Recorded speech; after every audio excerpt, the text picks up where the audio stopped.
നമസ്കാരം, നാട്ടുരാജ്യം ന്യൂസിലേക്ക് സ്വാഗതം. ഇന്ന് തൊടുപുഴയിൽ BJP നടത്തിയ സിവിൽ സ്റ്റേഷൻ ഉപരോധത്തിൽ റോഡ് ഉപരോധിച്ച് BJP പ്രതിഷേധം രേഖപ്പെടുത്തുകയും BJP പ്രവർത്തകരെ പോലീസ് അറസ്റ്റ് ചെയ്ത് നീക്കം ചെയ്തു.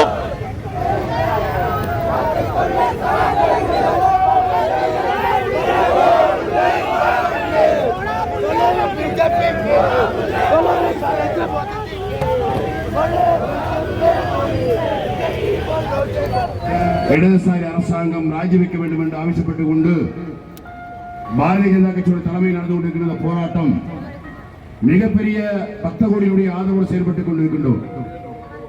இது கேரளாவில் மிகப்பெரிய போராட்டமாக பாரதிய ஜனதா கட்சி நடத்தி வருகின்றது.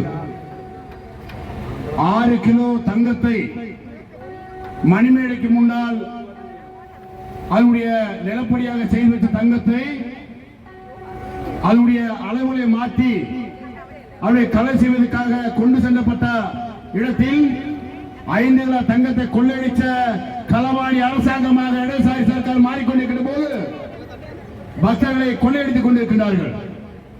இந்த கொள்ளையடித்த கூட்டத்தோடு தலைவராக கேரளத்தில் பினராயி விஜயனும் இவருடைய அமைச்சராக வாசவரும் மாறிக்கொண்டிருக்கிற போது சகோதரர்களே 6 ஆண்டு காலமாக கேரளத்தை கொள்ளையடித்துக் கொண்டிருக்கின்ற இடதுசாரி அரசாங்கத்தை கண்டித்து போராட்டப்படுத்துவதற்காக தைரியமுள்ள ஒரு கட்சியாக பாரதிய ஜனதா கட்சி செயல்பட்டு வருகிறது.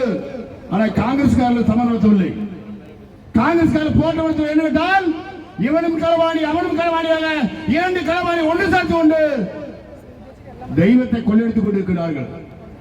சுவாமி கும்பிடு செல்வது தயாராக இருக்கிறோம். நாம் சுவாமி சரணமிட்டுவிட்டால் நம்முடைய மனசுடைய ஆத்மாபிமானத்தை நல்ல முறையில் வளர்ந்து கொண்டிருக்கிற சூழ்நிலையில் சாமி கும்பிடுகின்ற போது அந்த சாமியை கொள்ளையடிக்கின்ற களவாணி கூட்டமாக இடதுசாரியும் வலதுசாரியும் மாறிக்கொண்டிருக்கிறார்கள். அது மட்டுமல்ல, கேரளாவில் பல கோவில்களில் இடதுசாரிகள் இதுபோல தவறு செய்து வருகிறார்கள்.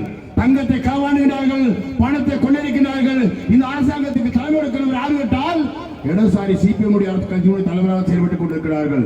சகோதரர்களே, பெரிய தலைவர்கள் பேசி முடித்து விட்டார்கள். அதிக நேரம் பேசுவதற்கு சாணம் சம்மதிக்க மாட்டார்கள் என்றால் 2 நிமிஷம் சொல்லியிருக்காரு. இந்த போராட்டம் நிற்கவில்லை.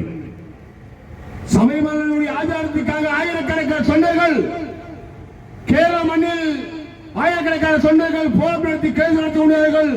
அதுபோல் இந்த சபரிமலை அடிக்கப்பட்டிருக்கிறது கொள்ளைக்கு எதிராக BJPயின் கேரளத்தில் போராட்டம் நடத்தும் என்று கோட்டி இந்த கூட்டத்தில் இந்த அதிகமாக சூழலிக்கின்ற வெயிலில் கூட 2 வந்து இந்த கூட்டத்தை சிறப்பும் சிரமமாக ஆக்கி வைக்கின்ற BJP தொண்டர்களை ஒருமுறை வாழ்த்திக் கொண்டு இந்த போராட்டம் நிற்பதல்ல, இனியும் தொடரும் என்று வாய்ப்புக்கு நன்றி கூறி விடைபெறுகிறேன். நன்றி, வணக்கம். ஹலோ பாரத் மாதா கி